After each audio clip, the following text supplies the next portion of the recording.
transportation mode in the city. And this is also connected to safety. Every time that we speak about the safety concerns of the micromobility, we have to consider that the sharing micromobility is much, much more safe than the private micromobility because of all these automatic limitations. And the same limitations apply for the park. We ask for a mandatory end-right picture, and of course, in case the cities build also physical infrastructure, so parking spots for the vehicles, we make sure that together with AI automatic recognition, we can check the picture and make sure that they park correctly in combination with the GPS accuracy. Again, I know that there are a lot of concerns when it comes to the scooters and bikes on the streets. Most of the time, or always, it's not a matter related to the operator like Dott, but more a matter connected to the infrastructure built by the city. I know many cities, also in Italy and in Europe, where actually there was an investment by the cities, and micromobility can only benefit from these because there is a better user experience and also a better ordered service for the other citizens. I'll try to go quick. First differentiator, as I mentioned, was about the in-house operations. We rejected the gig economy from day one, investing in hiring and training local jobs. Of course, this has one social positive aspect, in my opinion. So first, we employ locally and we guarantee employees locally, but also it guarantees a higher quality of the service. In this service, from a back-end perspective, so we just saw the front-end user experience, but on the back end, what it really makes the difference is the operational side. And the operational side, it matters if this is done by the same person, the same mechanic trained for 3 years, or a guy changing it every day, every week. In our opinion, it actually makes the difference in terms of quality of controls and quality of operations. And then, again, the collaboration with the city. We share real-time data and monthly report with the cities. And this is not only important for a transparency perspective, but also because our data constitute a powerful consultation tool for the cities. We show the most used roads, and this has been used, for example, in many cities to create new cycle lanes. We can share the most common departure and arrival points, and this is also used for the cities to define, for example, big parking bays or other types, and also the types of users, of course. And then I arrive to the topic of today, so the mass integration experience. Let's say the next phase of this is called mobility as a service. Sophia already explained very well the pros and cons, or mainly the pros. The main one, in my opinion, is the simplicity. It allows users to have a full new, complete experience with only one app. So today, hopefully, you have your Dott app, but also the public transportation app, maybe the National Tradeway app, and so on. Tomorrow, hopefully, with one app, more or less what you do today with Google Maps, which I think is the most famous one, you simply type from your location to your destination, and it gives you a variety of solutions to reach that point. Google Maps is a mass of type 1 integration.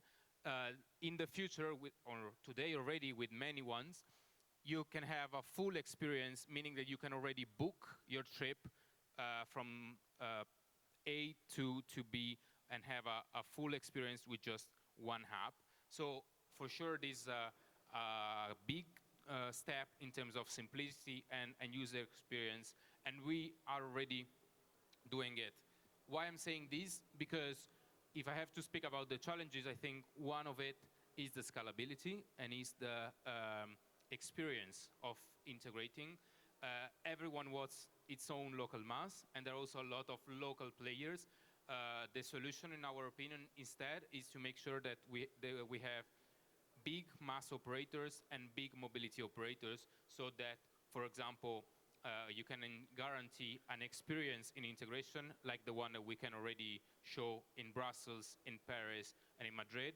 And this is now being used, for example, in Rome, Milan, and Turin, which are developing their own mass system in Italy. I will conclude with the positive impact that we already have, and that sometimes is hard to see. One study that, together with a research group of the University of Oxford, we did last year for Milan example, just shows some data that, in my opinion, are pretty self-explanatory. On one side, we are, as many other transportation business, investing in the local territory. We are committed to be locally integrated, and therefore we invest in people, in warehouses, in tools, in every city we go. And then thanks to our service, we are able to save some money to the local economy. So for example, these are the numbers: 3 million euro investment in Milan, 5.3 million saved thanks to traffic and pollution reduction. And most of all, something that often we don't evaluate or consider is the time that we can actually save. Time has also an economic value. And for example, 1 million hours saved using sharing micromobility instead of private cars. And how you, simply by that, this is the road from my house to my job, and you can see from Google Maps that it easily takes 13 minutes on average by bike, instead of up to 45 minutes on the peak hours via car. So without traffic, you can take the same amount of time, more or less, and of course you are contributing way more to the pollution. But if in peak hours, you're also saving some time via a shared micromobility solution. So we really believe this is the present and the future of urban cities mobility, and hopefully with the mass integration, even more people will be able to use it, and the impact will be even bigger. Thank you very much, and I remain disposal for every question. Thank you, Vittorio. Now we have a different perspective. The speaker is Giacomo Mussino from CIM 4.0. Mostly he will present us, if you are interested in investing in this kind of solution, they can help you with different services. Please. Okay, good afternoon, everybody. So I'm going to present you a different perspective about the mobility. Ci sono le slide? No, should be the presentation.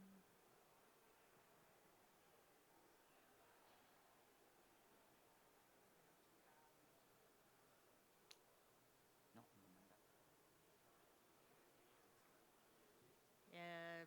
is there an issue with slides? So 1 second. Okay. Maybe now we may have a short time for one question from the audience. If you have someone would like to ask something? No, nothing. It is all clear.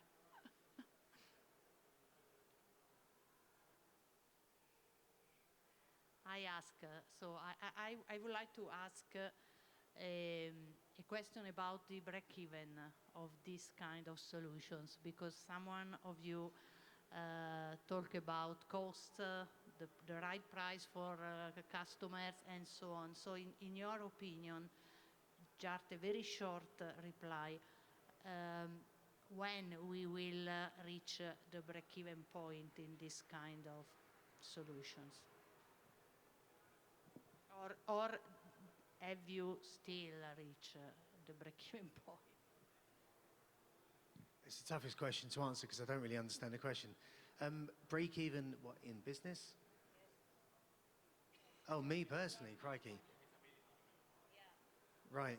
I believe, Dott, you've broken even, right? Or you're in profit? Not yet. So one of my colleagues met a lady from Dott, and you guys are doing it the right way, and I'm really, really genuinely pleased to see this. I'm not the moderator, so I'm not going to take up everyone's time, but congratulations.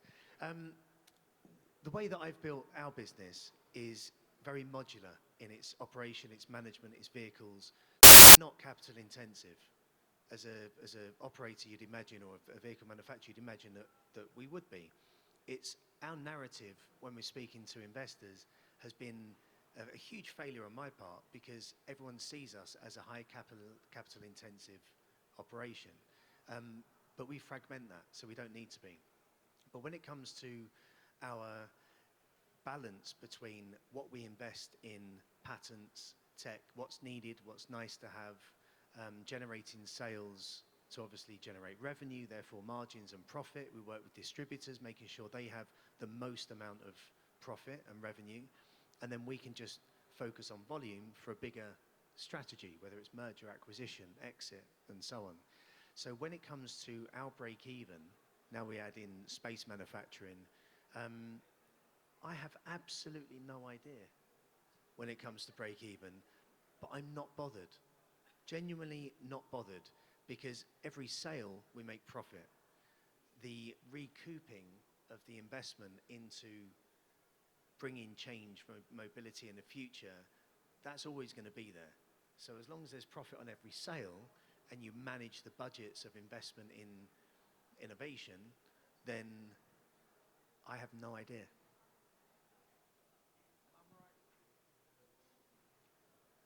Okay, so concerning the presentation I did, as you might have understood, we have presented a concept, though the aircraft is real, it is existing, it is a flying object.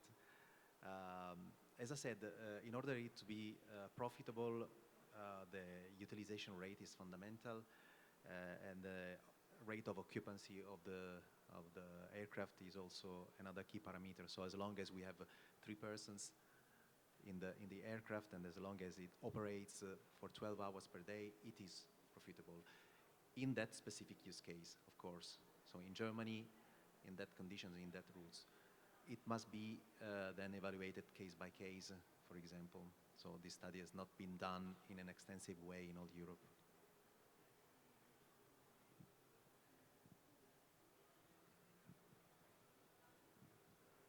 All right. I mean, in terms of cities and regions, I'm afraid public transport will never be profitable, so I cannot speak on that. And maybe in my presentation, I highlighted too much of the negatives and the concerns. But Polis and our membership is also emphasizing an enhanced public-private stakeholder collaboration. And in terms of that, I think it was great to see the case of Dott. We love Dott at Polis.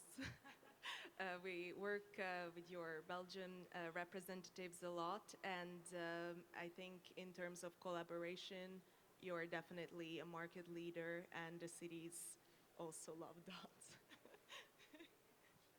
Thanks. I didn't expect so many compliments, but all appreciated. I mean, that is a very